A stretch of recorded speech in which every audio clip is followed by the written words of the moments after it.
everybody. My name is Azizat Tiwalade Aduke Serena Ayinde Masha.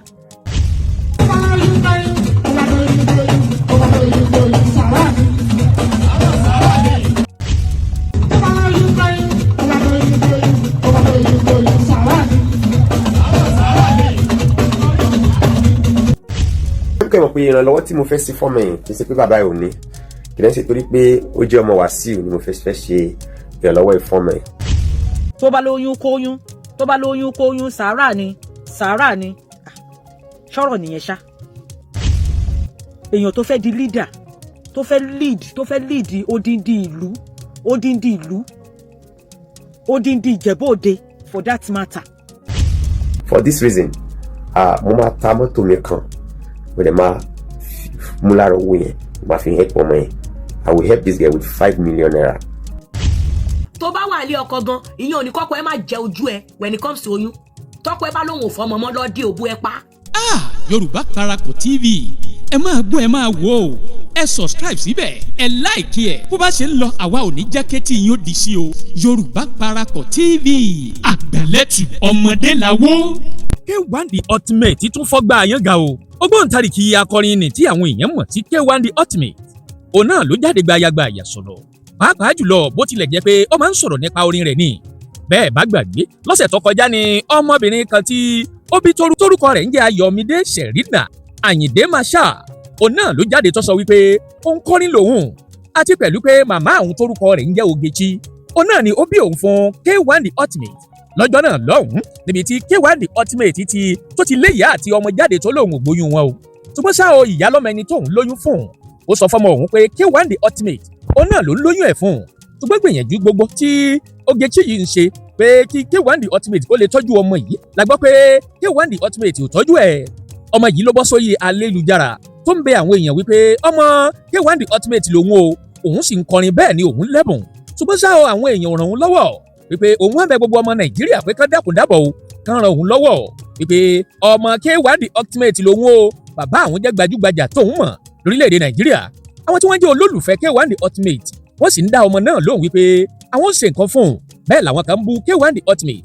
ìyẹn Wàsíù Àyìndé Masha wípé níṣẹ́ ló ń bímọ káàkiri bí ẹ̀dá ni o àti pẹ̀lú pé kò tiẹ̀ wá gbà àwọn ọmọ tó ń bì wípé ó ní bébí màmá tó pọ̀ sí gbòòrò ẹnìkan ti wá jáde gbayagbaya lórí ọ̀rọ̀ ọ̀hún wípé Ọlọ́run lọ́mọ yọ wá níjẹ̀bú òde wípé sẹ́rù K1 The Ultimate yìí náà la fẹ́ fi jẹ Awùjalẹ̀ oyè ńlá níjẹ̀bú òde wípé ọmọ lágbára pọ̀ o ṣùgbọ́n ṣá o K1 The Ultimate ti wá fèsì padà nínú orin tọkọ òun náà ni ó wá ń dorí atẹ́gùn láàmú láti ìgbà tí K1 The Ultimate ti kọrin yìí ohun tó kọ nú orin náà ni wípé ẹni tó bá lóyún kóyún sàrà ni ẹni bá lóyún kóyún sàrà ni ibẹ̀ làwọn abiyamọ ayé àwọn obìnrin ti wá jáde sí K1 The Ultimate wípé háwù ṣe bóbìnrin ló bí òun náà tó wá sọ pé ẹni tó bá lóyún kóyún sàrà ni àwọn kan tiẹ̀ sọ pé K1 The Ultimate pọ̀ ju gbogbo ẹ̀ lọ wípé kọjá owó kékeré kan ló fún ọmọbìnrin yìí àti ìyá ẹ̀ wípé wọn ò panu mọ́ bẹ́ẹ̀ bá sì wojú ọmọ lóòótọ́ ọmọ òun jọ K1 The Ultimate bí ìmúmu ni o ṣùgbọ́n K1 The Ultimate ò tí ì tẹ́wọ́ gbà á gẹ́gẹ́ bí ọmọ ẹ̀ gangan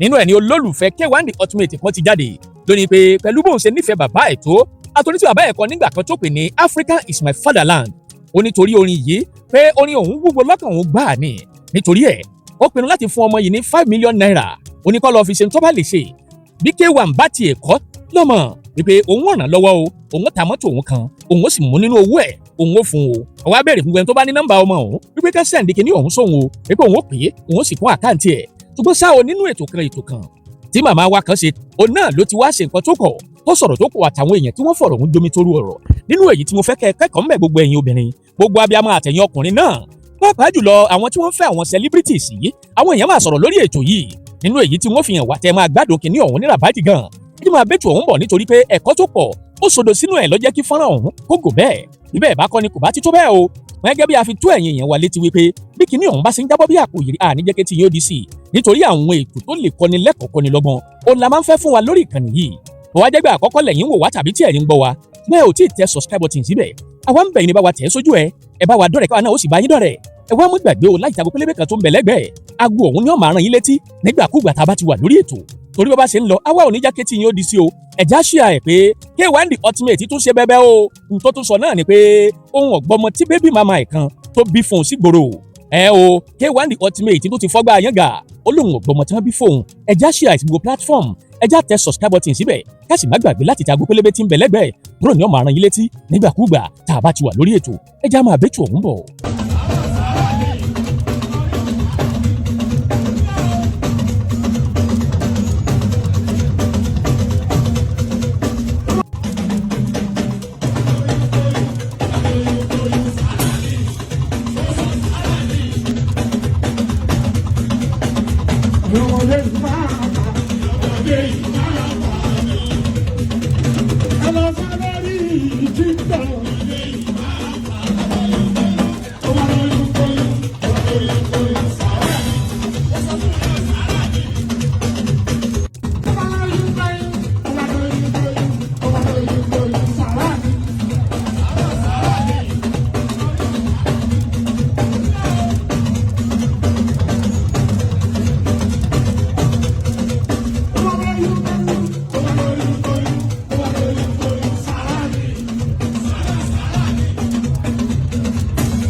tó bá lóyún kóyún sàárà ni tó bá lóyún kóyún sàárà ni ṣọ́rọ̀ nìyẹn ṣá ṣọ́rọ̀ gidi nìyẹn nígboro ẹnu àgbàlagbà dẹ̀ ló ń pè yín grandpa èèyàn tó fẹ́ di leader tó fẹ́ lead odindi ìlú Ìjẹ̀bú-Òde for that matter. Ọlọ́run ló mọ reason tó ṣe aláwọ̀ yín kẹjọba. Ọ̀rọ̀ yẹn ti lágbára jù ó tóbi jù. Lọ́mọ tí Ọlọ́run dá sàárà ni. Lọ́mọ tó jẹ́ pé ẹ̀yin náà mọ̀ pé àtọ̀ yín ló dọmọ yẹn sàárà ni. You are just too callous.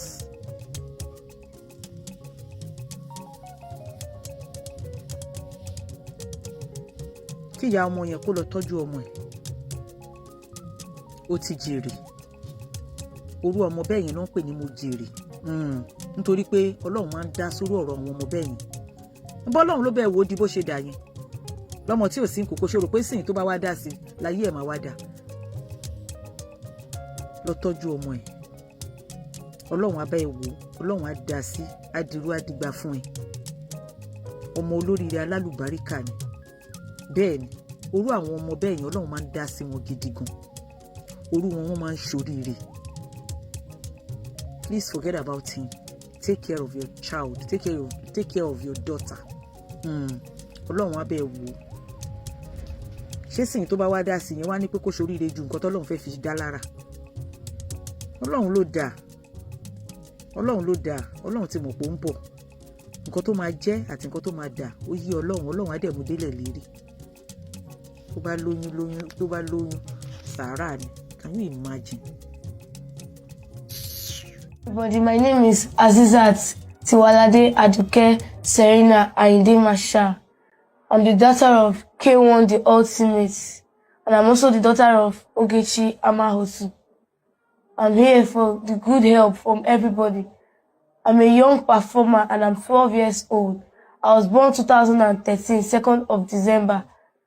And I'm here to tell everybody that I'm a performer, I'm a star girl, I'm a hype girl.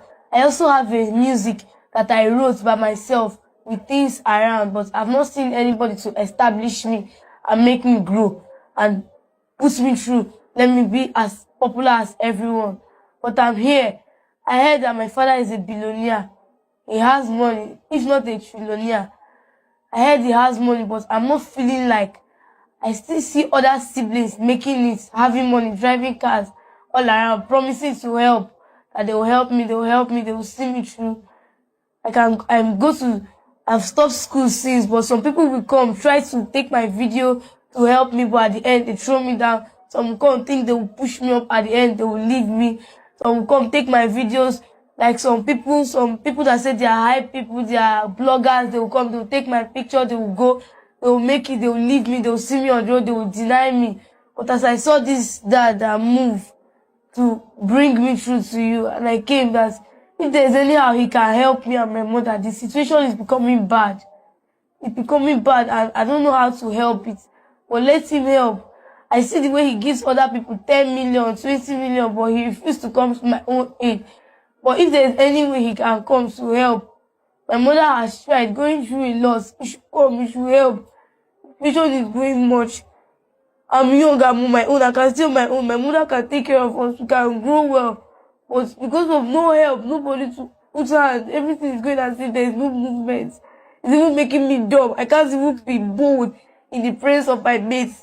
I can't show myself. If it's English, I can speak English very well. I've been taught by her. I know a lot of things. I can read, I can write. I can go through a lot of things. This year I'll be 13 years. My mates are running on graduations for SS1. I'm just looking at them. If there's any I can help to put me and my younger one to school, if only me, my mom will help the rest. I want to go to school. I want to be somebody. I want to blow. I want my mom to come up. I want my music star, my stardom to increase.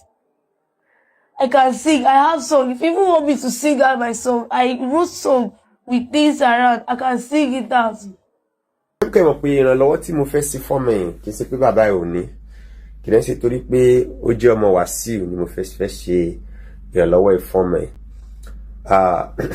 Number one, tó bá tiẹ̀ jẹ́ ọmọ Wàsíù, Nigeria deserve, Wàsíù deserve. Tá bá rí ọmọ Wàsíù ní ojú ọ̀nà tó bá ń béèrè fún help, tó bá ti lè dárúkọ pé ọmọ Wàsíù lòun, mo believe pé gbogbo àwa tí orin Wàsíù ti benefit tó ti ràn lọ́wọ́ láti lẹ́ńlẹ̀. Mo wà ní primary 1 nígbà tí mo gbọ́ Africa is my father's land, Nigeria is my country home. Wàsíù, mo dé secondary school kí tó mọ̀ pé Wàsíù ló kọrin yẹn.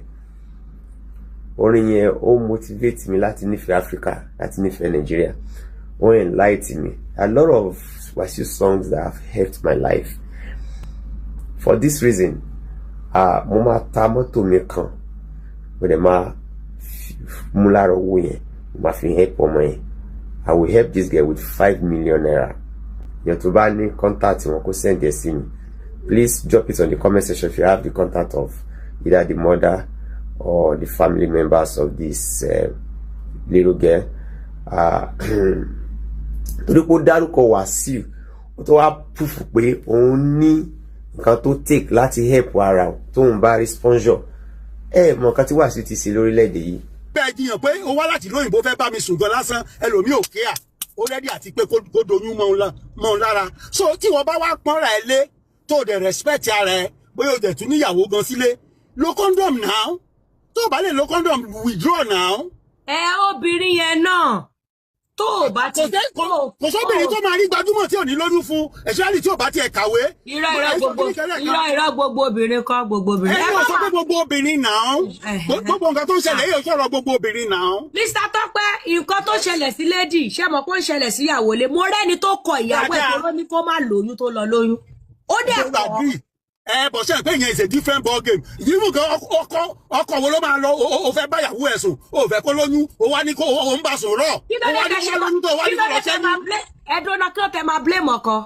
Pé kí ló àwọn méjì ló ní responsibility. Ẹ̀yin lẹ máa bọ́mọ ni, ṣẹ́yìn lẹ máa bá bọ́mọ ni, ṣẹ́yìn lẹ fẹ́ bá bọ́mọ. No, ọkọ sọ pé òun ò fẹ́ kí ìyàwó lóyún. Yes. Ṣùgbọ́n ó wá ń bá sùn rọ̀. No, ẹ ti mix ẹ. Ẹ máa gbọ́. Ẹ sọ pé ọkọ lè ṣe máa sọ fún ìyàwó pé òun ò fòyún. Ṣé ẹ bá dápò ẹ̀ ní ẹ mọ yín kàn mí? Ọkọ lè sọ fún ìyàwó pé òun ò lóyún. Mo gbọ́ yín lọ fẹ́. Àwọn obìnrin máa support yín. Lọ lóyún ẹlẹ́yà kan wá kéwò.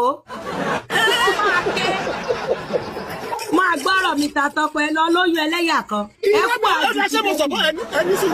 Ṣé mo support pé kán lóyún ní ìsìn báyìí? Mi ò ever support. Ẹ̀yin kọ́ bó tiẹ̀ bá wí. Ẹni tó ní Mr. Tọ́pẹ́ Rider lọ lóyún ẹ̀sìn kan. Ebi ò pa. Lọ lóyún ẹlẹ́yà kan. Ẹ jọ̀ọ́ ẹ kálẹ́ o, tí bá sọ̀rọ̀ màá bọ́lẹ̀ lẹ́sẹ̀kẹsẹ̀. Mr. Tọ́pẹ́, I don't know your age, but you are living in old school. And if you are talking like this, any help our new generation to enter. Ẹ pẹ̀lẹ́ o, ẹ pẹ̀lẹ́. Ṣùgbọ́n responsibility á wà lọ́wọ́ àwọn méjèèjì. Ṣùgbọ́n kó má kíyàwó ẹ̀ mọ́lẹ̀ lójoojúmọ́ tó ń do rọ̀. O dẹ̀ fẹ́ kó lóyún. Ìyàwó náà tí ó ti mọ̀ pé tẹ́ bá jọ ní sex, ó máa doyún rọ̀, and you want to keep your marriage. Tell your husband to protect himself. No, ọkọ gan ló ní responsibility àti protect ara ẹ̀. Torí òun ò nídìí oyún. Ọkọ lè má ní dálàkáyé náà. You can't put the life of your wife in jeopardy. It is your responsibility as a wife. Okay, kí ló dé táwọn obìnrin ò ṣe máa lóyún lóṣooṣù? Kí ló tà ṣe máa lóyún lóṣooṣù? You think they don't sleep with us? No, ìyá ọ̀gá. No, ẹ dáhùn. Ìyá ọ̀gá méjì ló ní responsibility. Àbá yóò ṣàníyàwó. Oṣooṣù ló yẹ ká máa lóyún. Ẹgbọ́ ìyá ọ̀gá. Ṣé ti rí ìgbà tí mo ti decide iye ọmọ tí mo fẹ́ bí ni mo ti stop àti fúnyàn lóyún 22 years ago. 22 years ago ni mo ti bí ọmọ last mo ṣe wà yìí. So mo ṣe èrè òǹdòbò ni. Any responsibility must come from you. Tó o bá fẹ́ bímọ, má fún anybody lóyún. Nǹkan tó bá ti lè fúnyàn tó ti lè lọ báyàn sùn, tó fún ní rọ̀, kó wá máa sọ pé kó lọ ṣẹ́yún. Who does that? Èpè ni màá bẹ́ ní iṣẹ́. Ẹ tí wọn náà ò bá fẹ́ jẹ́ kọ́kùnrin sọ pé kó lọ ṣẹ́yún, sọ fún kó protect her. That's it. Ìwọ náà tó ò bá fẹ́ jẹ́ kọ́kùnrin sọ pé kí ló dé tó fi lóyún kó lọ ṣẹ́. Ìwọ náà ló làákàyè ẹ̀ náà. Tí o bá protect rẹ̀ dìde kó gbó òbú ẹ kó dìde. But àwọn míì tún máa ń lágbára mo sọ pé class issue. It is both genders. We are both responsible. Tọ́lọ́wọ́ bá gbá obìnrin mú wọnú yàrá. Kò ní bá sọ bóyá ọmọ mẹ́lò protection ò lo protection o. Mr. Tọ́pẹ́, ẹ jẹ́ boss brain yìí lálẹ́. Tí bá ovulate, tí mo dẹ̀ mọ̀ pé mi ò bímọ mọ́, ọkùnrin ò lè bá mi sùn raw fresh. 100%. Ẹ ṣe pé ó lè bá mi sùn bí ìṣeré. Ìyá ọba ẹ lè compare first of all education yín. Ó yẹ káwọn ìjẹ́ kíkọ́ máa lóyún bí ẹyẹ nìyẹn náà. Ẹ lè compare mindset yín. Olúwa ni mò ń sọ fún yín. Ẹ lè compare mindset yín. Ẹ lè compare education. Ẹ lè compare experience yín. Ẹ lè compare pé ìtagan tẹ street ti tẹ ní. Ẹ lè compare pẹ̀lú gbogbo àwọn tá à ń bá sọ̀rọ̀ wọ̀nyí. Ó ní mò ń sọ fún ọmọ mi gan tó jẹ́ pé ọmọ kí náà ń pè ní ọmọ inú ilé tó jẹ́ pé wọ́n ń jẹ́ ó jáde ẹ̀ẹ̀kan náà máa bá sùn tó máa lóyún tó bá ní sí o ti ṣe mọ̀ mọ́ máa lè pọ̀ ẹlẹ́ẹ̀kọ́ adẹ̀dọ́mọ. Adẹ̀dọ́mọ so tó jẹ́ pé ẹni tó yẹ kó gbọ́n ni tó tẹ̀ ní àmì àwọn tó yẹ pé wọ́n bára wọn ní situation yẹn nǹkan tẹ̀mí kàn sọ ni wípé ọwọ́ àwọn méjèèjì especially tó wá jẹ́ pé boyfriend girlfriend. Both gender ni ẹ lè kọ sọ pé ọkùnrin àbóbìnrin àwa méjèèjì la wà responsible for it. Mo agree yes àwa méjèèjì ni. Níbi tí relationship bá wà nìyẹn o ibi tí relationship bá wà. evil dating. Irú ibi sáré wá gbà. Kò ní kankan ṣe pẹ̀lú relationship o ṣe rí just like you said it is ọwọ́ ẹ̀yin méjèèjì kájọ wà nínú kinní yẹn la ní responsibility yẹn. So it is not that pé bóyá kinní because sáré wá gbà mí gan máa há àyàn lọ fún o. Yes now. Ṣùgbọ́n kinní kan ni mo fẹ́ sọ fún yín o ṣé ti rí ọkùnrin tí ọkùnrin bá mọ̀ pé òun ò fẹ́ fún obìnrin lóyún òun ló máa prevent ara ẹ̀ torí ó ti mọ̀ pé ibi tóun lọ bóyá ìyàwó oníyàwó ló lọ bá sùn bóyá girlfriend oní girlfriend ló lọ bá sùn bóyá ọkọ ní bóyá. Ọwọ́ obìnrin ló wà mo disagree. Ó dáa mo agree ó dáa mo ti gbọ́. Bàbá pẹ́ ẹ jẹ́ kí n bí question kan ọ̀rọ̀ yóò ṣòro ta ló máa ń jẹ ìyà àbẹ̀jù ta lẹni tó máa ń sọ́fà àbẹ̀jù. Obìnrin ló máa ń jẹ ìyà àbẹ̀jù.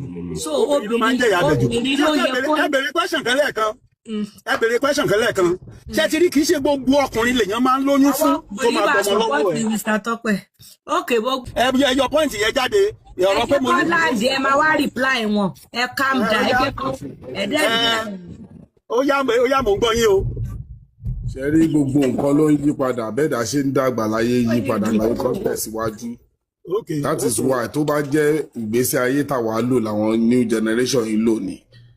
Ọmọ bandit máa pọ̀ nílẹ̀ Yorùbá náà káàkiri anyhow. There is nothing like pé èèyàn méjì kan ló jọ ń ṣe kinní kan mi ò ní ro tẹlòmíì mọ́ tèmi bí tèmi ò ṣe ní bàjẹ́ ni máa ro tí n bá ro tiẹ̀ mọ́ àyè wà ní. Fún obìnrin tó fẹ́ kọjọ́ ọ̀la àwọn dáa you have to prepare for yourself. Trust nobody.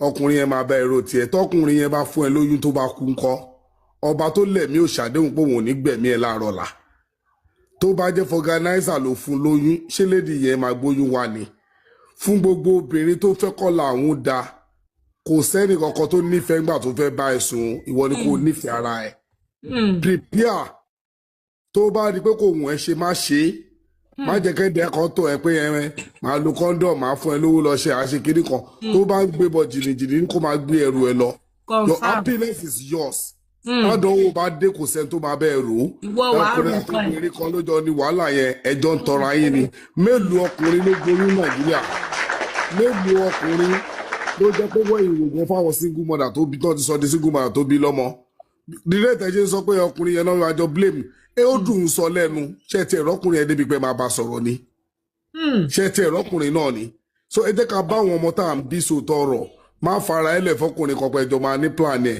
even gan àwọn òbí tó ní wa ò ní plan fún wa tó bá dín tọ́nà máa ń yọjú ọ́n nífẹ̀ẹ́ ọmọ kan jù kan lọ plan for yourself lẹ́wọ̀n sọ pé ọjọ́ máa rò ọkùnrin òun bóbìnrin rò ó níjọ́ tó bá fẹ́ dà á lẹ̀ tó bá gbé kí ni yẹn kan ní máa ní tiẹ̀ lọ́tọ̀. ó ń control kí ní tà ń sọ ilé ń control cherry stone tẹ̀lé ń sọ torí pàlájì ó da fàlájì ni tó bá jẹ́ fọganáísà ṣó máa gbọ́mọ wa ní evidence wo ló kó wá fún yín gan. ẹ má máa sọ fóbìnrin pé torí ẹjọ́ ń bára yín sùn ẹ̀yin méjèèjì lẹ́jọ́ ní láti kóyún máa wà ìwọ ló ní láti kó má lóyún. obìnrin ló ń jẹ̀yà ẹ̀ jù owó ló máa jẹ̀yà bẹ́ẹ̀ jù. 9 months ìwọ ló máa jẹ̀yà 1 year 2 years ó dẹ̀ lè má fẹ́ mọ́ ó lè kọ́ sílẹ̀ ṣàbọ̀kùnrin kọ́ ni gbogbo àwọn àtàwọn àmì ni láwọn tó jẹ́ pé tí agro bá dé ńgbà mí gan àfẹ́gbọ́n tó ń jẹ́ ṣàìfì àti bọ̀bẹ̀ náà àdáhùn tá a fẹ́ dàpọ̀jù wa tó wálẹ̀ tẹ́ fi mọ̀ kó ń lo lóyún ṣé ẹ̀dẹ̀ ní gbogbo ọ̀rọ̀ lọ́kọláya tá a máa ń dá sí ó dùn sọ fún gbogbo wa tó bá kó ẹlòmíì àtìyàwó ẹnu ní kò lè control ní. ẹjọ́ tó ní tọ́ lọ́hùn gbogbo àwọn àtàwọn àmì àtọkùnrin àtobìnrin kò sẹ́ni tó bẹ plan ní life plan your life for yourself your partner might die in the next 1 hour tí ẹni ẹ bá kú tó fayé lẹ̀ ìwọ nìkan ló máa dá ní wàhálà ẹ̀. so pé nìkan wà tájọ máa plan ẹ̀ yẹn ọkùnrin kankan ò jẹ̀bi ìwọ lóbìnrin bó ṣe máa bí wọn àwọn obìnrin máa ń pè wọ́n ni ìwọ tó ti fẹ́ má rí ìwọ tó ti má rí ìwọ tó ti má rí mo fọba tó ní ibẹ̀ rólé ayé ẹ̀ fúnra ẹ̀ èmi bàbá ẹ̀ gan lè má sí láyé mọ́ ọkọ tó fẹ́ gan lè kọ́ ẹ lẹ̀ ẹni tó nífẹ̀ẹ́ jù lè kọ́ ẹ lẹ̀ so which plan are you having with the man pé kò má lóyún tóyún ẹ bá wáyé tó bá gbà kó flush ẹ lọ flush ẹ tí ó bá sọ́jọ́ lábẹ́ so èmi ò ní blame ọkùnrin fún yẹn ìwọ ọmọbìnrin ni kò yẹra fún wèrè tó bá ti di pé kò ní plan fún ẹ because bá a ṣe ń sọ àwọn ọmọ jẹ́nsì kan wà ń bẹ̀ wọ́n di ọ̀rọ̀ yẹn mú wọ́n dẹ̀ lè lọ fọ́lù ó dẹ̀ máa fẹ́ tọ́jọ́ la wọn ọlọ́run dẹ̀ ká wa àwọn ọmọ generation tó wà ń ta sí wọn ò tiẹ̀ rẹ́dí àti lóyún gan wọn tó bá kún fẹ́ máa bíbí kúbi gan ni wọn rẹ́dí àti lóyún ọ̀ráyè rádaràdà táwọn àti ṣe kọjá tẹ́ ẹ bá rẹ́ni tó dẹ̀ ń bímọ ọjọ́ náà poverty mindset ni láńlọ́ọ̀dù bímọ 2 gate man bímọ 8 orí òbí kan fàlàjì ò tí ì níyanjú àwọn ibi òbí bolókọ́ àwọn tó bí ìtókù fún obìnrin ló ń ṣe dáadáa jù náà ayé sí obìnrin ló make owó jù sí plan for your tomorrow má ha the plan ẹ mẹ́rin kankan so nǹkan tí mo fẹ́ sọ nìyẹn thank you ma. ẹ ṣe sà. ẹ jọ pé wá. láti. ó ní mo ṣe bí Mr. Tọ́pẹ́ question ẹ pé. ẹni sùúrù ọ̀rọ̀ tí bàbá yẹn sọ báyìí báwo ló ṣe kàn mí nínú gbogbo nǹkan tó sọ yẹn báyìí èwo ló kàn mí nínú ẹ̀ ṣé mo ní kí ọkùnrin máa fún obìnrin lóyún ṣeré ni. Tọ́pẹ́ ẹ daṣú mi rú. àbí sorry ẹ má bínú ó dàbọ̀. obìnrin lẹ máa rí tó máa bọ́ síta òun ò níṣẹ́ lọ́wọ́ bàbá ọmọ òun ò gbóyún o kọ́ lọ bóun bẹ́ẹ̀ o òun ti di single mother and that's the message as what as a member of this platform or somebody that joined that's his own contribution. so ẹ má sọ pé kí ni ọ̀rọ̀ yẹn fi kàn yín wọn ò bẹ́yìn sọ̀rọ̀ directly point yín ni wọ́n sọ̀rọ̀ lé lórí not you. so ẹ má take contribution wọn like personal bí pé ẹ̀yin number sọ̀rọ̀ no wọ́n sọ̀rọ̀ based on your contribution which I know that everybody will learn. See you cannot be right all the time.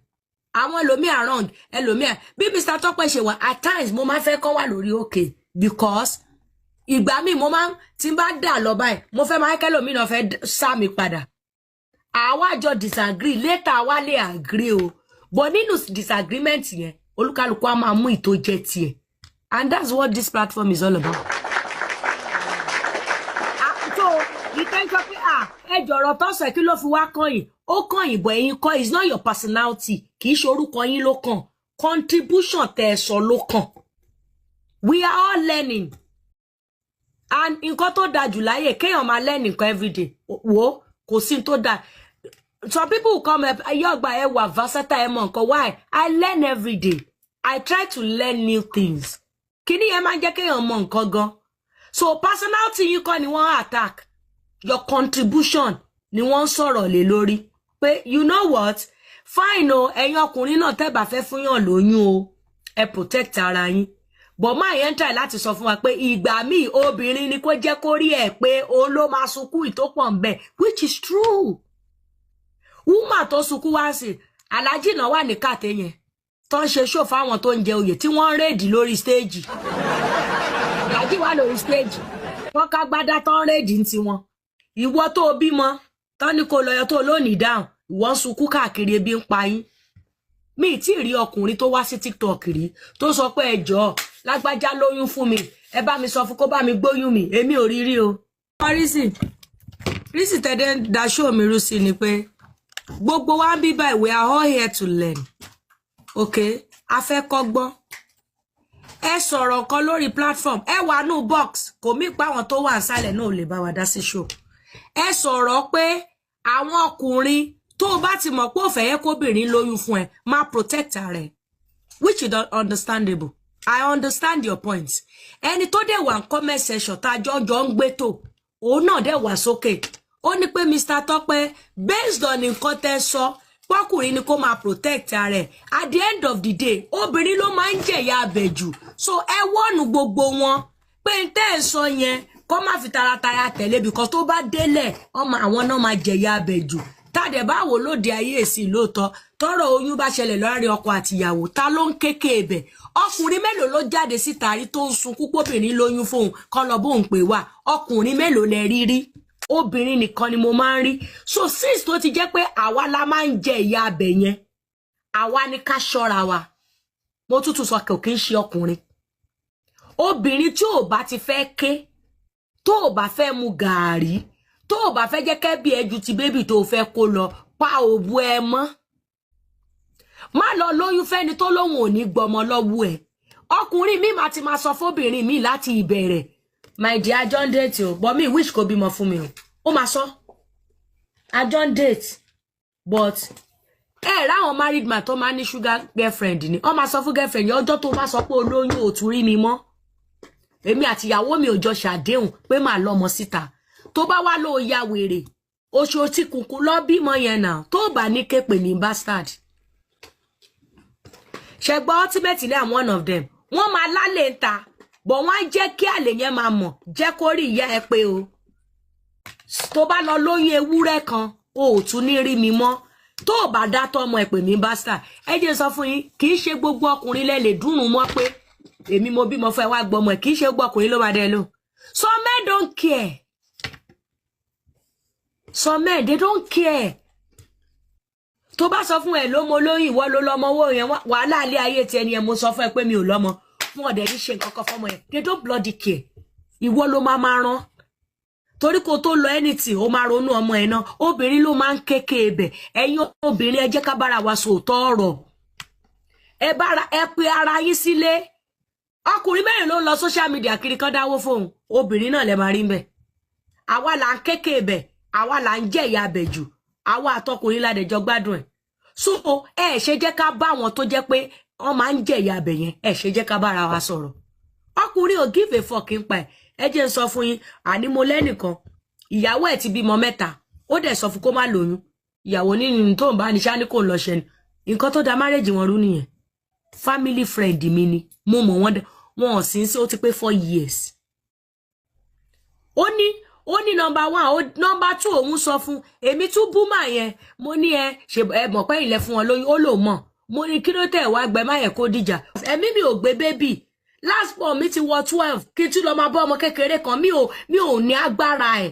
Mo dẹ̀ ti sọ fún bọ̀ ó díẹ̀ mi abẹ́tì wàláì dáàmà kò padà wá. Ọkùnrin yóò padà wá.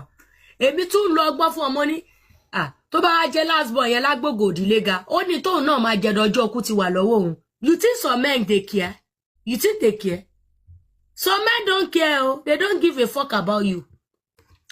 Ó ní ìyá ọgbà nǹkan tẹ́mi gan máa jẹ tí màá fi kú ọwọ́ mi ló wà. In tó bá rí kọ́mọ yẹn dà. Àjọ sípò mọ̀. Torí mo ti kìlọ̀ fún pé mi ò fọ́mọ mọ́. Mo ní but nǹkan tí Mr. Tọ́pẹ́ sọ ọkọ mi wá sọ fọ́kọ mi ní but ńgbà tẹ́yìn mọ̀ pé fẹ́ fún wọn lóyún ẹ ṣe protect ara wọn. Ó wá sọ fọ́kọ mi ó ní ṣóun ṣẹ̀ṣẹ̀ ń fi rọ́ọ̀bà sùn ni.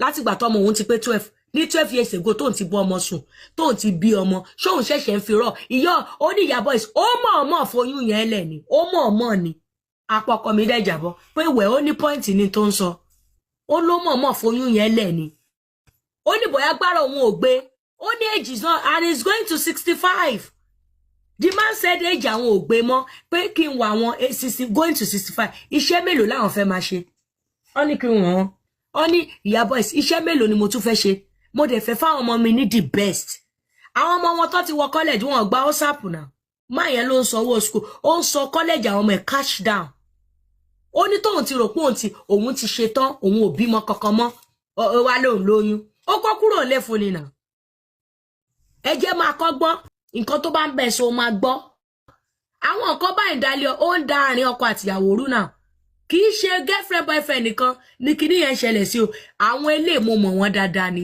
torí ìyàwó ẹ̀ lọ lóyún last born ọjọ́ kó mọ kò lọ́nà kò rí ọmọ yẹn rí abẹ́ẹ̀bẹ́ẹ̀bẹ́ẹ̀ ó lóun ò fọmọ mọ́ I'm tired. Lady B ni sometimes that's your problem because you don't like the truth. I am not on this platform to favor anybody. If what I'm saying will favor and you don't like, get off my platform. I don't give a fuck about you. People that watch me, they come here to learn. I will not say because obìnrin kí máa pamper yín, káyé yín máa bàjẹ́. Àwọn obìnrin náà, it is the right time for us now. High time ti dé fún wa, ká máa bára wa sọ òótọ́ ọ̀rọ̀. Nǹkan tó ní jẹ́ ká máa ké mọ́ lórí social media, nǹkan tó àfin ní máa ráre mọ́, nǹkan tó àfin ní máa jẹ́ single mother mọ́, nǹkan táwọn obìnrin ọkùnrin ò ṣe ní máa treat wa as piece of shit, nǹkan tó àfin ní value mọ́, àwa náà ní láti máa learn, láti máa ṣe wọ́n. That's what I preach. I'm not gonna come here and sit down and be saying, ẹ̀yin obìnrin, nǹkan tẹ́ ń ṣe yẹn á da gbogbo ilé ayé wa dàrú. No, I am here to preach that. You know what? Àwọn obìnrin ìyà tá a jẹ náà ti tó. Kí ni nǹkan táwa náà ń ṣe tá fi ń jẹ àwọn ìyà ẹ̀? Ẹ jẹ́ ká stop ẹ̀. That's what I'm preaching. And it will only take a reasonable person, somebody that is very understanding, to understand the kind of platform that I run. Tó bá jẹ́ nìkan tó ẹ pé ò like kó máa bára ẹ sòtọ̀rọ̀ àbí ò like kó máa gbóòtọ́ ò lè dúró sórí platform tèmi. Ẹ máa lọ síbi tó ti máa ń tàn yín. Gbogbo títọ̀tàn dẹ́tàn yín náà tẹ́ kó lé ọkọ ṣọ́ ti fi wọ́n fáwọn àbúrò yín ṣé ẹ ti fẹ́ àwọn ẹ̀gbọ́n wọn ṣé wọ́n ti gbá àwọn ọkọ tí wọ́n lẹ̀ fún yín láti fẹ́. That's where ibẹ̀lẹ̀ ti ní sense. I am here to build women.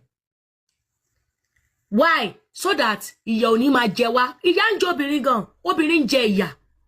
Ṣé every time náà làwọn máa ní ẹ ti jẹ̀yà ẹ pẹ̀lẹ́? No. A gbọ́dọ̀ máa address nǹkan tó ń cause ìyà yẹn. Yes. Ẹ jẹ́ kó kálukú. A gbọ́dọ̀ máa address nǹkan tó ń cause ìyà. So that why omi jẹ́ ojú wa lè ṣe kíni ó máa lè reduce. Ẹ jẹ́ ká máa bára. This one is not about gender. It is about common sense. It's about common sense.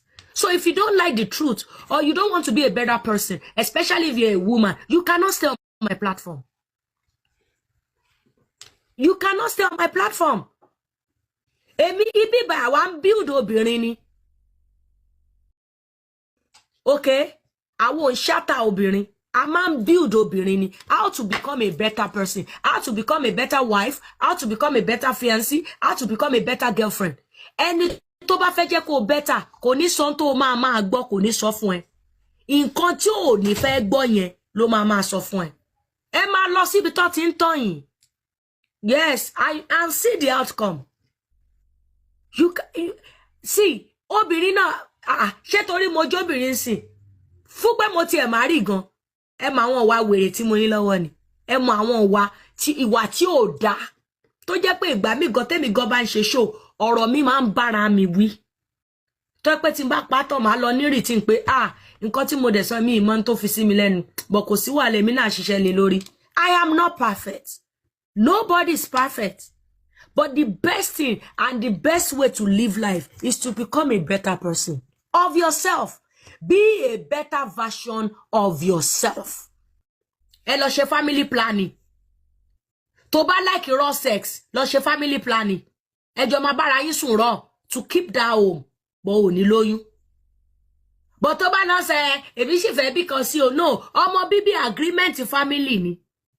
Ẹ dẹ̀ fẹ́ jẹ́ kọ́kùnrin gbọ́ bùkátà lé lórí yín, ẹ fẹ́ jẹ́ kọ́kùnrin máa tọ́jú yín. Ẹ lè ṣe kọjá income ẹ̀ náà. Ìgbà tó fẹ́ cocaine pusher, ṣé drug dealer ló fẹ́ ni? Tó bá jẹ́ a legit person ló fẹ́ white collar, tíṣẹ́ legit, tí ò ṣe àmàlàmúlù, you will listen to him. Ibo ni lèmi náà ti láwọn lapses. Ibo ni mo kù sí aṣọ́bìnrin tí mi ò fi ní kémi náà work on it. Ìyẹn là ń sọ ń bí. Mi ò bá yín ṣe women supporting women. Mo ti sọ yẹn fún yín tipẹ́tipẹ́. Mi ò kì í ṣe. Mi ò ń ṣe women support. Bẹ́ẹ̀ dẹ̀ ni ọkùnrin ni mi, ọkùnrin náà ni mi. Mi ò kí á. It's true.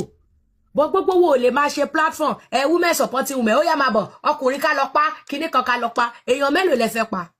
Ọkùnrin mélòó lẹ fẹ́ ṣépè fún? Àní kó o kọ́ rẹ̀ bó ṣe tún ní 4 victim mọ́. Ìyẹn kọ́ là ń sọ fún ẹni. We move. Kó ara ẹ build ara ẹ tó fi ní scam ẹ mọ́. Ó jáde síta ṣe olóyún fẹ́yàn ẹni yóò gbóyún. Òkè tó bá ní kídé kéwà wá ṣe DNA tí ó bá dé ló nǹkan. Mo dẹ̀ sọ fún ẹ fún wa ní proof. Wo fẹ́yàn báyìí. Lọ ó lè mú àwọn tó ń ṣe interview gan lọ sádùúgbò ibi tẹ́ ti máa ń dóra yín.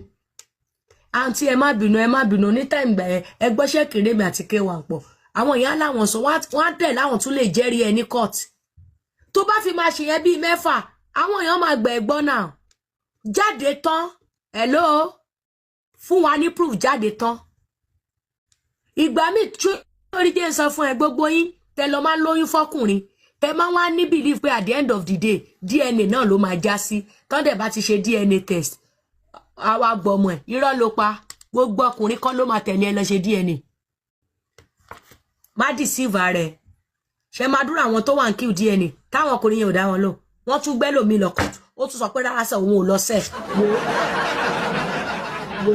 wọ́n láya tó bá wu ni lọ́mọ ẹ̀ wu ni obìnrin mi wà ọkùnrin kan láìkan bára wọn sùn kò rí as kó bímọ fóun don't go and get it wrong tọkùnrin bá ti ń sọ fún ẹ má lóyún fún mi má kò like ọmọ bíbí lára ẹ nìyẹn ìwọ ló like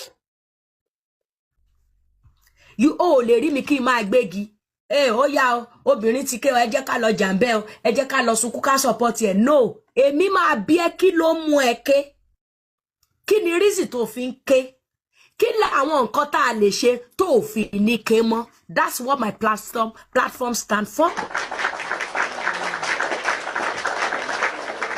Yes èmi ò ní lọ bẹ́ẹ̀ jà pé yọ̀kan rẹ̀ ẹ̀jẹ̀ o wá ń ké ká lọ jàǹbẹ́ no I don't do all those bullshit I don't even have the time.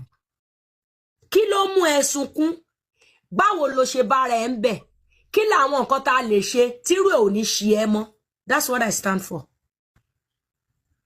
And àwọn obìnrin tó ti wà ń bíbà ẹ tó ti ń follow mi dáadáa go and ask olúkálùkù tí ń mú tiẹ̀ ń bẹ̀ tí ń bá jù bá ẹ pẹ̀tẹ̀pẹ̀tẹ̀ ni ẹni tó bá bá nù wọn kó bá ó bá má wà mọ́ lọ́la ṣé mi gan recognize ẹ ṣé mi gan rí ẹni.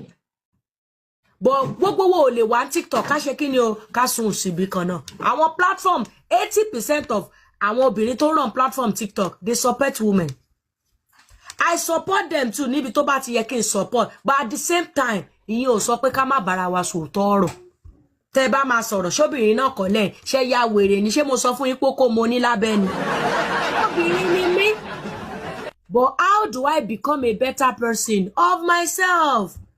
Má bímọ fún mi ìwọ ló love but kò wish kẹjọ lọ́mọ pọ̀ and you cannot force him so tó dẹ̀ bá rí pé n tó ń sọ o like ẹ̀wọ́ fẹ́ bímọ let him go in tó máa ń ṣe yín ni pé ẹ fẹ́ jẹ ẹ fẹ́ jù dànù nǹkan tó ń kó bá wa àwọn obìnrin dìsìn nìyẹn a fẹ́ jẹ nǹkan yẹn a dẹ̀ tún fẹ́ sọ dànù èèyàn sọ fún ẹ pé kó má bímọ fóun ìwọ dẹ̀ mọ̀ pé o sì fẹ́ bímọ kí ló sì ń ṣe pẹ̀lẹ́ nìyẹn torí owó ojú kòkòrò olè ó máa kéèkì ẹ̀ ò ṣe ní kéèkì ẹ̀ wàá kéèkì ẹ̀ wàá dásun ẹkún ẹ̀ torí kí ni ojú kòkòrò àtòlè àti pé ò ní self will when to say stop when to say you know what I am not taking this anymore ò ní that will ẹ wá máa bọ́ síta ọkùnrin ni o ọkùnrin ló fún mi lóyún ọkùnrin ló fún mi lóyún ẹjẹ́ lọ pa ọkùnrin mẹ́rin lẹ́pa ṣe máa dúró ọmọ àlè ń ta just dey play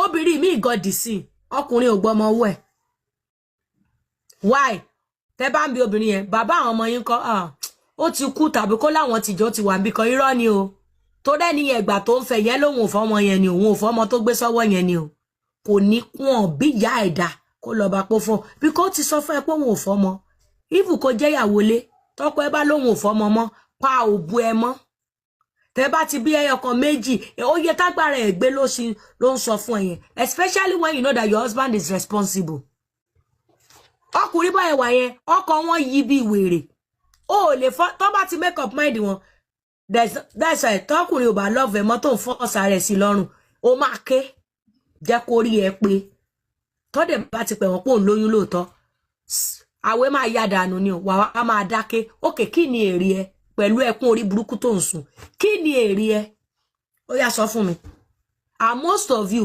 sórí tó bá lọ gbóyún ó máa ń ba láìfò ìrìn àjò jẹ́ kò sí nǹkan tó kọkùnrin ìdáni kó máa lọ́n tiẹ̀ mo tútù sọ aláàjì wà níbi tó ti ń joyè ní kàtẹ wọ́n ń rèdì báyìí wọ́n ń jayé báyìí àwọn kan lọ ń kọ́ sí comment section wicked man kìnnìkan ṣẹ́yìn tẹ́ ẹ̀ rùn ẹ̀yìn tẹ́ ẹ̀ lẹ́nu yín rùn kò rí yín house of gold ó máa sunkún ó fẹ́ foyún dọkùnrin mọ́lẹ̀ tọkùnrin yẹn bá ti lóhun ò fọmọ let them go house of gold níṣẹ́ leave them alone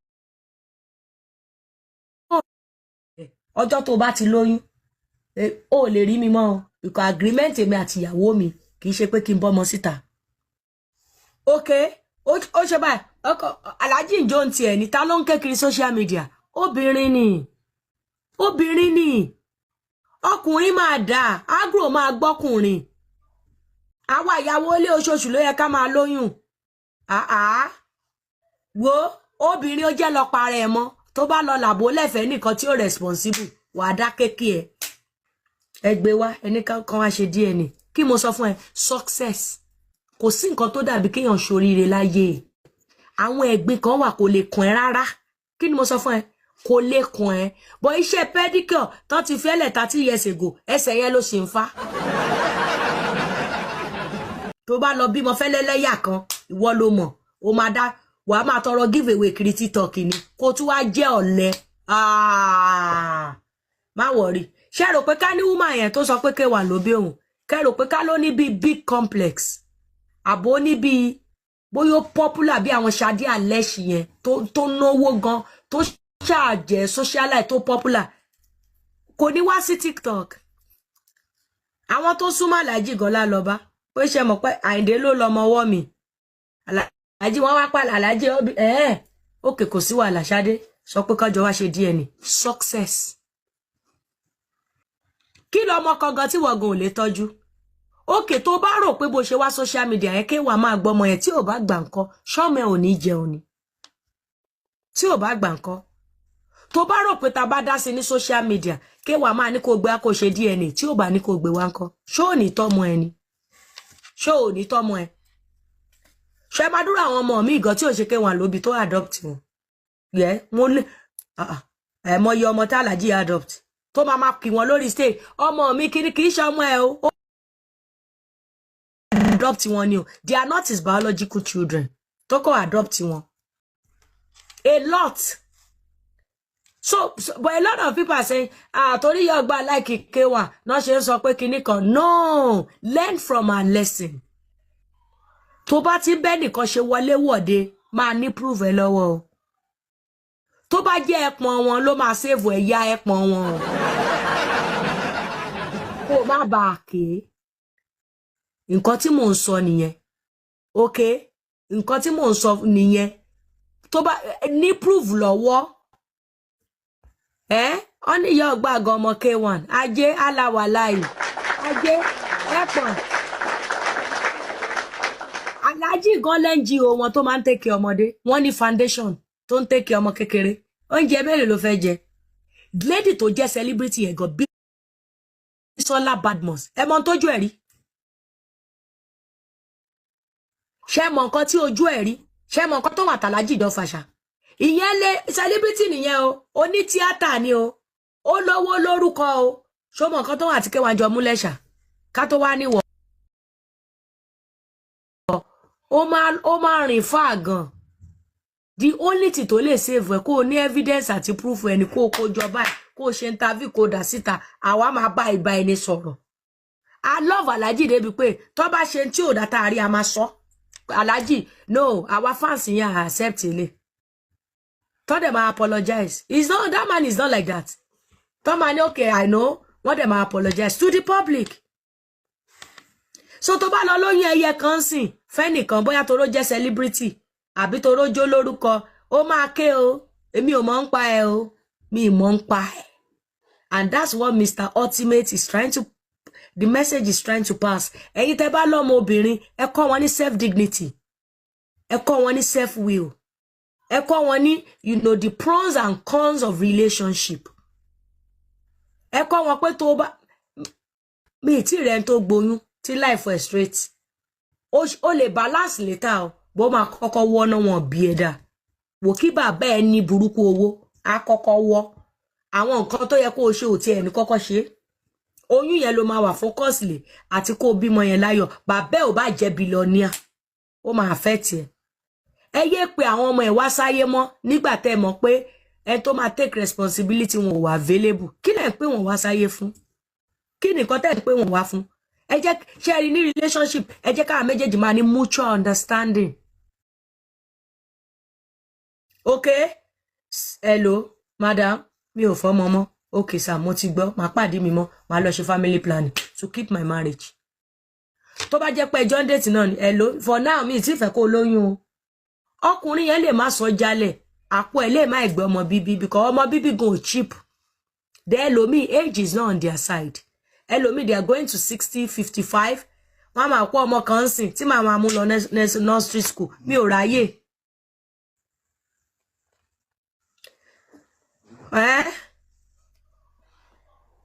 àwọn kéwọ̀n tẹ́ rí ń ta yẹn kọ́ lẹ mọ̀ ẹ má wọ̀rí tó dálájì kọ́ máa ṣe sọ Facebook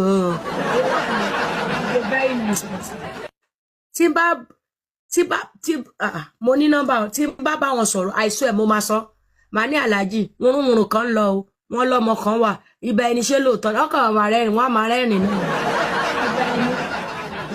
ibà ẹni àfà ibà ẹni ṣé kinní tí ń lọ ṣé òótọ́ ni àbí kinní kan Alhaji will do the needful I don't see him as someone that he wouldn't like to take care of his own child ṣé bẹ́ẹ̀ rí báyìí máa ń ṣe àwọn ọmọ wọn in fact I see K1 as somebody that he will take his children over any woman yes ẹ̀yin obìnrin ẹ wà successful Ọlọ́run ṣe ra àwọn kan wà nú yín tọkọ mọ sí lọ́wọ́ ẹ tí wà successful ni ẹ má worry tọ́wọ́ bá kanwọ́ tán rí ẹ níbi tó ga òun gan la máa sọ fáwọn èèyàn pé ẹ dẹ̀ wo gẹ́yẹ̀ mo dẹ̀ ṣẹ́ o ṣé mọ̀ pé ó bímọ fún mi ṣá tí mi ò gbà success ló ń dùn ṣé mọ̀ ni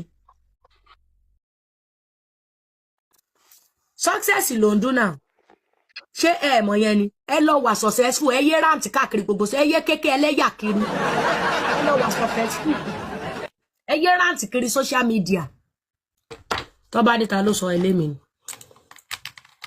ta ló agree pẹ̀lú tó bá jẹ́ o máa ń tẹ̀lé K1 dáadáa ta ló agree pẹ̀lú mi tó bá jẹ́ fan K1 ni o. ẹ wo ìyá mi èmi fẹ́ máa lọ ẹ ṣé gan mo appreciate ṣẹ́ríta K1 làwọn èèyàn rí ọ̀pọ̀lọpọ̀ àwa táwa ń lo òyìnbó pretender ni wa ọmọ táwọn artist tó ń ṣe fíìmù gbé dání yẹn àwa yìí ni bàbá wọn àdéhùn láàrin àwa àti wọn ni pé má polówó síta tó bá fẹ́ kí n máa tọ́ ọ wọ́n ẹ̀ tí gbogbo wa ń pretend àwa yìí bàbá àwọn ọmọ tẹ́ ẹ wá bàbá wọn yẹn ọ̀pọ̀lọpọ̀ bẹ́ẹ̀ ni ó sì lọ́kàn bẹ́ẹ̀ gbogbo wọn tẹ́ rí kọ́ sọ pé ọkọ àwọn nílé yìí àwa married man náà ni bàbá wọn ìjọ tẹ́lẹ̀ ìbá kú náà máa kọ́mọdé ọ̀pọ̀lọpọ̀ wọn Nàìjíríà á dẹ̀ ti sọ fún wọn tó o bá ti lóyún ìwọ ló máa tọ́. That is the understanding because a lè fìyàwó àtọmọ wa lẹ̀ torí tiẹ̀. Owó dé tán ló yọjú. So nǹkan tá a bá fún ẹ ló máa jẹ. Realize pé at the end of the day àwọn ọkùnrin máa fi platform yìí lẹ̀ fún yín. Ọkùnrin tó bá ń pretend ló máa sá sẹ́yìn obìnrin. Let's jẹ́jà sótọ̀rọ̀. Kì í ta bá lè ṣe la máa ṣe. Tẹ́ bá yọwọ́ àwa married my kò ń ta ní àwọn ṣọ́ọ̀bù àwọn single mother ń ta mọ́ àwa là ń ba kúròlù wọn àwa la wà ń bẹ̀. Àwa la wà ń di orò tó rò fún dún. So tá bá ṣàdéhùn pẹ̀lú ẹ̀ tá bá bá ẹ sọ ní kò tẹ̀lé tó o bá tẹ̀lé wàá tọ́jú ọmọ yẹn fúnra ẹ̀. Wíìlì tí máa ṣe lẹ̀ náà ṣe ní gbogbo ìyá máa jẹ ẹ̀yọ̀kan lọ́jọ́ alẹ́ kìíní kan ẹ máa jẹ àtọ̀rọ̀ àwọn ẹ tí ò bá plan ọjọ́ alẹ́ lẹ́ni. You see? Ọlọ́run ọba ló ní déédéé ẹni tọ́lọ́ bá fẹ́ jẹ ìyà ló máa jẹ ìyà kálukú pẹ̀lú kádàrá ẹni. Bẹ́ẹ̀ni. Tí màá kádàrá pé mo máa jẹ ìyà mo lè ṣe káwọ́tù kí má dẹ̀ jẹ̀yà lójú ọmọ aráyé kì í jẹ́ lọ́rùn. Confirm. So gbogbo eléyìí tẹ̀ sọ mọ́ K1 ni bàbá òun ṣe the same thing tẹ mọ̀ mọ́ tẹ bá mọ bọ̀bọ̀ láìfù bọ̀bọ̀ gan ó ti kú nǹkan tẹ mọ̀ ẹni tí ò tọ́ mọ́ bọ̀bọ̀ gan ó ń wọnú ilé máyégún tó ń jẹ tó mu èlò náà fẹ́ fi tọ́mọ yẹn. So you don't just come and say something without no evidence. Oh, tell me that you dagi bobo. Táwọn kò sí lórí salary ni. Bẹ́ẹ̀ni. So èmi ẹ̀yin obìnrin ni máa bẹ̀ má jẹ́ kẹ́ni kankan tọ̀ ẹ̀ tó o bá ti bímọ tó o bí méjì bí mẹ́ta bàbá láàánú sì pọ̀ ta dáadáa dúró lórí àdéhùn ni. Wọ́n tó o bá gbóyún wá aago yẹn ò ní lọ mọ́. Àwa gan ò tún dàdúgbò yẹn mọ́. So ẹ jẹ́ kí gbogbo a máa gbọ́ra wáyé láti fi reduce poverty àtọmọ bẹ̀rẹ̀. Thank you ẹ ṣé gan. Ẹ ṣé Mr. Ultimate. Wow. I love this country.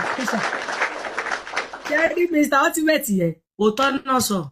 Wọ́n ti torí pé àwọn jọkùnrin kan wá hide pé I'm a man then defender. No, wọ́n tú gbogbo àṣírí yín ni. Lady B, it shows you don't live abroad. O gbé labroad. Rẹpẹtẹ. Wá mi sí Saga sórí New Jersey wọ́n ní kó wá bẹ̀. Wọ́n ní UK na water máa wo comment section now. You are not in New York. Yes. Nǹkan t'Alhaji ṣe. In fact, abroad gan ni case woman yẹn máa ti dùn ṣe jù. Yes. Okay, má bínú. Okay, torí pé woman yẹn jáde ṣe ó ní K1 ló lọ mọ òun. Okay, ọlọ́pàá wá lọ mú K1 àwọn àtìmọ́lé àbí. Because me understand. Ṣán rape ṣán pààyàn ni. Àbọ̀nà obìnrin. Court náà máa lọ. Ṣé wo mọ̀ yẹn ni? They will go to court. Abroad gan ni run city pọ̀ jù. Àwọn mò ń lọ ṣiṣẹ́ night ibo mi náà ń lọ. Máa mú rẹ̀ di court náà máa lọ labroad. Ó máa gbá Alhaji lọ sí court ni. Pé Alhaji ló lọ mọ òun. Court àdẹ́nu òkè kan lọ ṣe DNA. Wọ́n á dẹ̀ lọ ṣe. And it's possible at home too. So kó lọ sú Alhaji sí court. Then kì í ṣe tálíkà bò lówó ló lè gbéyàn lọ court. Tálíkà náà lè gbéyàn lọ court náà. Ṣé bó ti láwọn team tó ń gbìjẹ social media. Wọ́n lè dáwó fún náà. Wọ́n dẹ̀ drag K1 lọ court. Tó dẹ̀ bá ti ṣe DNA. Tó confirm lóòótọ́ pé Alhaji ló lọ́mọ. Responsibility Alhaji ni láti lọ. Láti ṣe kíni láti tọ́jú ọmọ wọn. Àwọn náà lè ọ̀ọ́dọ̀ náà. Wọ́n ní kó lọ yọ kò dá wọn lóhùn. But tó ti rí bẹ́ẹ̀ nìyẹn, ó máa take care now. Èló ló fẹ́ gbà lóṣù? Èló ló fẹ́ gbà lóṣù tell me. Oúnjẹ mẹ́rin lọ́mọ ẹ fẹ́ jẹ àtìyẹ. Wọ́n á bọ̀ ẹ̀ wọ́n á tún yẹ gan. Nǹkan tẹ́ okay ẹ̀yin ọkùnrin náà ó yẹ máa type are you a man? Ó yẹ type torí kálọ́kùnrin sì yóò gba are you a woman? Are you a woman? Ọkùnrin lẹ́yìn náà. Ọkùnrin ò lè ẹ́bà sọ pé ọkùnrin dẹ̀ lẹ́yìn náà láyé. Ẹ wo bí máa yẹn ṣe tú gbogbo àṣírí àwọn married man yìí ṣá. Ẹ rí bóyá tú ni. Wọ́n ní gbogbo àwọn ọmọ tẹ́ ń rí lọ́wọ́ àwọn celebrity yẹn. Àwa ń bàbá wọn, àwa lóró táǹkẹ́ ń bẹ̀. Gbogbo àwọn shops wọn tẹ́ ń rí tán ṣí, àwa là ń bankroll wọn. Ṣàṣàdẹ̀ ní ẹni tó máa rí tó single lóòótọ́ tó jẹ́ married man tí ò ní anybody tó ń sponsor ẹ̀. Bó ṣe tọrọ kọ́bọ̀ ẹ gbàgbé yẹn, ẹ gbàgbé òṣì, ẹ gbàgbé I'm a powerful woman. Bí mo ṣe wà láti ìgbà tọ́kọ mi ti fi mí sílẹ̀, èmi nìkan mò ń dá ṣe gbogbo ẹ̀. Irọ́ ni. Most of you ẹ lọ́kùnrin tó ń fún yín lówó. Ẹni irọ́ lẹ̀ ń pa. irọ́ ni. That man said the truth. Ó tọ́nà sọ. Gbogbo ìtẹ́ máa wá social media. Ẹ̀yin èèyàn mi tó bá ti jóbìnrin alákìkanjú kó tẹ pamọ́ṣẹ́ kó ṣiṣẹ́ ọwẹ́ kó jẹ èmi báyìí single mother ni mí ọkọ mi ti irọ́ ni. Ẹ wá filé ayé yín ṣe pèsè. Bẹ́ẹ̀ lè married man bá gbàlagbà kan tó ti ẹ̀ fún yín tọrọ kọ́bọ̀. Irọ́ ni. Lórí irọ́ ni. Àwọn ọjà tẹ́ ń polówó yẹn gan èèyàn kan ló dá yín lókòwò.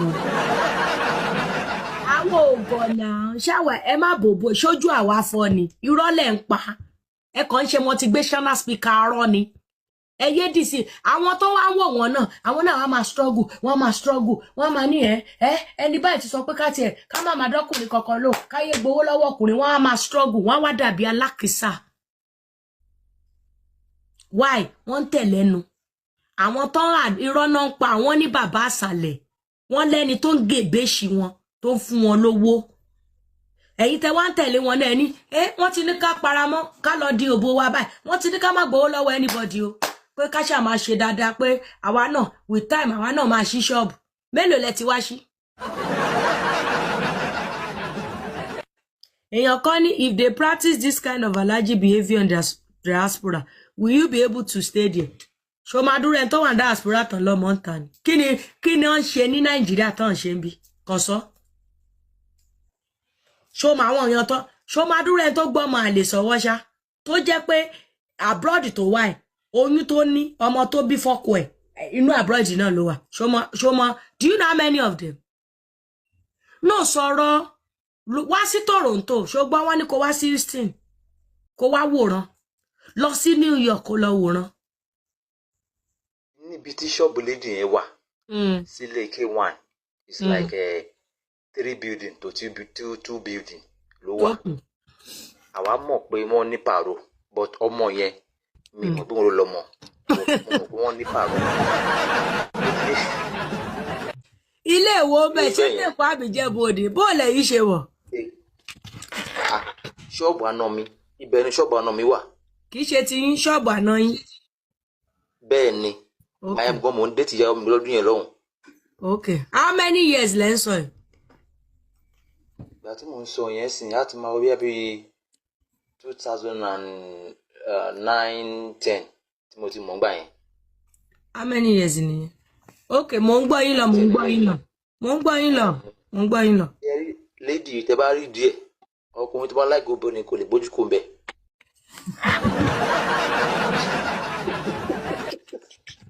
kẹ bá lè mọ̀ pé tí mo mọ̀ ni. báyìí fọlẹ mo gbọ́ yín lọ. tẹ bá rí díẹ̀ ó fẹ́ bí olórí burúkú. ẹ̀yin èèyàn ṣe rí pé àwọn witness tá à ń sọ ni mọ ṣóòṣe àfi kẹ́ ẹ máa ṣe pé ńgbà tí mo fùrù fọná ṣáwọn èèyàn ògòkè wá ṣẹ́wọ̀n ògòkè wá àfi kẹ́ ẹ máa ṣe pé kẹ́ra jẹ́jẹ́jẹ́jẹ́ mọ ṣóòṣe. big man mo ń gbádùn yín lọ ẹ gbé mi débẹ̀. yóò gbà ọ̀rọ̀ tó ń sọ iná ọ̀hún tí ní proof gidi jàre. But at least ọmọlá at least à ń gbọ́ nǹkan kan ọ̀dọ̀ náà ọ̀dọ̀ ọmọ yẹn láti wá prove o but etí ilé ọba lé etí ilé ọba lóko ṣó ti yé yín ọmọlá yá mo ń gbọ́ yín lọ big man. kẹ́rí mistake tó ti ṣe ni pé nígbà tó sọ fún ẹ pé àwọn ò nídìí ọmọ kí ló tún lọ ṣẹ́yìn ìkókò ń bẹ̀ but ó fẹ́ mẹ́kù pẹ̀lú star ni ìgbà yẹn tó máa kẹ́sọ̀ sọ́rùn á ṣe gbogbo ẹ̀ á máa rè ní kiri àdúgbò àti mọ̀ pé ó wà láyé ló náwó fún lady yìí nígbà yẹn all of a sudden and then ọmọ yẹn ẹ mọ̀ wọ́n ní ọtí wá bá sùn tí lọ́mọ máa ń jọ ọmọ yẹn nígbà tí wọ́n bí ẹnu ẹ mú bí ọmọ 2 years 3 years tó bá sọ̀rọ̀ báyìí ẹ má fi pé kí wọn àló sọ̀rọ̀ ni a lè fi yẹn náà sọ pé kí wọn àló lọ́mọ ṣé ń gẹ́tì mi a lè fi yẹn sọ pé kí wọn àló lọ́mọ nígbà tí mo sọ yìí o torí mo ti kọ àdúgbò yẹn lẹ́sẹ̀ àti mo bí i 5-6 years mo ti kọ́ ládùúgbò yẹn so nǹkan tí mi lè sọ nípa ọ̀rọ̀ yẹn nìyẹn. bí obìnrin kò sí tó bá ń fẹ́ star wọ́n á fẹ́ kó mọ̀ pé yes mo fẹ́ star ṣáà ni ibi tẹ́ mọ́rọ̀ lọ pé kéwọn àlọ́ kéwọn à ń wọ bẹ̀ yẹn kò sọ̀rọ̀ gbogbo bẹ̀ yẹn àṣà ìbá ya fọ́tò lọ́jọ́ kan pé àìrọ̀ ẹni yìí dẹ́kun tẹ̀ bá ya fọ́tò kí lẹ ń sọ ṣé kí wọn wá kéré nu ayé ni kí wọn ṣe iṣẹ́ ràn ló kàn. ẹni sùúrù tó wá pé ó ya fọ́tò sórí pé orí fóònù tó ya fọ́tò fóònù ẹ̀ ti sọnù ńkọ́. ṣé èèyàn kí ń tọ́jú profile sórí sí Gmail gbà mí ni. kò ń ṣe ìbò ló mọ̀ yẹn anyway mi ò wá láti support ẹ̀ ṣe get ẹ̀. no àwọn ò tiẹ̀ support anybody. ẹ wò ó sí ẹ̀yin lára àta tẹ sọ pé ẹ máa ń rí wọn ṣé ní Kọ̀tà ni àbí Jẹ̀bú-Òde. ní Ọ̀kọ̀tà sorry mo ní Kọ̀tà lọ́kọ̀tà ṣó ti yé yín ẹ̀yin lẹ sọ pé ẹ máa ń rí wọn pé wọ́n ní pààrọ̀ àbí I don't know or whatever but mo fẹ́ bi ń question kan time tí lady yẹn lóyún ṣé gbogbo yín mọ̀ sí pé K1 ló ní fún. èmi ò mọ̀ wípé má parọ́ yẹn o èmi ò mọ̀ o.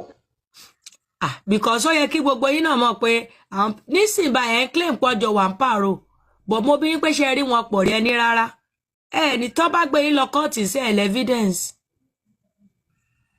ṣé rí ìyá ọgbà ìgbà tó tẹ̀ sọ tí K1 ti kó lọ́kọ́ta sí ṣé kò ti ju 7 years gan lọ ni. ìgbà wo làlájú kó lọ́kọ́ta ẹ̀ náà. kí lẹ̀ ń sọ yìí. a ti máa súnmọ́ bẹ́ẹ̀ o a ti máa súnmọ́ bẹ́ẹ̀.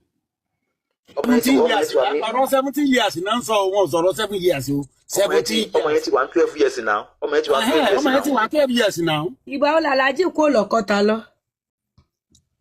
at least a ti máa wà bí abí 7 or 5 years. kí lorúkọ lẹ́dì yẹn gangan kí lorúkọ ẹ̀.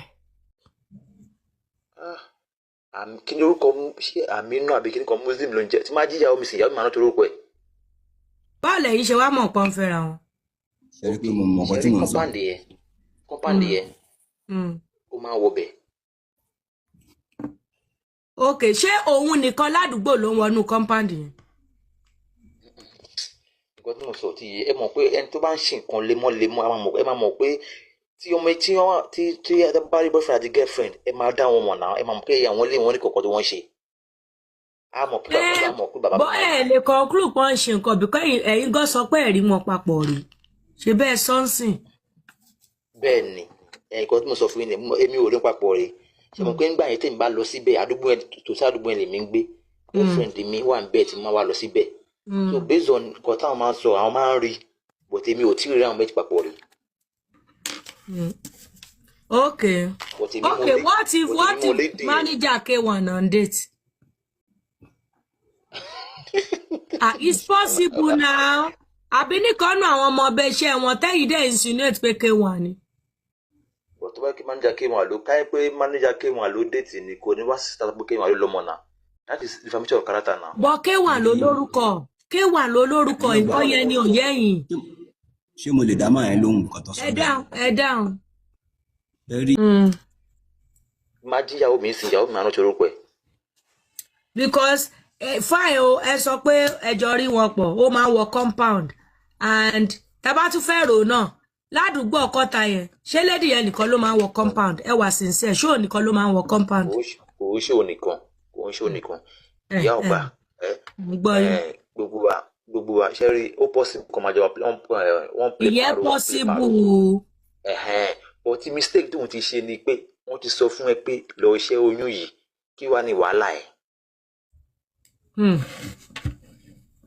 Bí tèmi ti blame ẹ nìyẹn o. èmi ò gbà pé mistake ni mi ò gbà pé woman yẹn ṣe mistake tó foyún lẹ̀ o. Alhaji left Ọ̀kọ̀tà 40 years ago. Kọ́tà yìí ṣe sọ pé ẹgbà kó foyún lẹ̀ kí ló tẹ̀ sọ bẹ́ẹ̀. Ọkùnrin tó báyàn sùn tí ò lo kọ́ńdọ̀mù náà nǹkan ẹ wá fẹ́ kéèyàn lóyún kó wá lọ ṣẹ́yún fún yín. Bá lè ṣe bẹ́ẹ̀ yẹn ọkùnrin gbọ́kọ̀ bàbá ọ̀ fẹ́ kéèyàn lóyún fún ẹ ògbókó sí ó lo kọ́ńdọ̀mù. mo ṣe rí ìdí tó ṣe yọ̀bọ̀n sí bàbá ọkọ mi. ó bẹ́ẹ̀ kàn yọ̀bọ̀n sí mi. Ọkùnrin tí ò bá fẹ́ kẹ́nìbọ̀dì lóyún fóun ẹjọ́ torí Ọlọ́run kó lo kọ́ńdọ̀mù kẹ́nìbọ̀dì bẹ́ẹ̀ wà máa sun ẹkún egbére lórí TikTok. Ẹ dúró obìnrin tí ò bá fẹ́ lóyún ẹ̀sìn náà. Ó ní olóògùn mo support méjèèjì. Ó tiẹ̀ lè máa lóògùn o lè sọ pé kó má bẹ́ẹ̀ sùn without condom. No ó tẹ̀lé bá lè pàdé ẹ̀ mọ́ torí obìnrin tí wọn náà bá fẹ́ kéjú bébì tó fẹ́ bí lọ má nìkan bẹ́ẹ̀ ṣe flesh to flesh. Gbogbo wa Cherry, you cannot put the blame on one person. It is the responsibility of both sex. it's both genders responsibility àwa méjèèjì ni ẹ lè máa sọ fún gbọ́kùnrin tí ó bẹ̀ fọ́ bóbìnrin náà lóyún kó má bá sùn obìnrin ń kọ́ tó mọ̀ pé ò tí rẹ́dì láti tọ́mọ kí ló ń jẹ́ kó máa bẹ́ẹ̀ sùn pẹ̀lú raw flesh fún. Yorùbá Parakọ̀ TV ẹ máa gbọ́ ẹ máa wò ó ẹ subscribe síbẹ̀ ẹ like ẹ bó bá ṣe ń lọ àwa ò ní jẹ́ kétí yín ó di sí o Yorùbá Parakọ̀ TV àgbàlẹ́tù ọmọdé làwọ̀.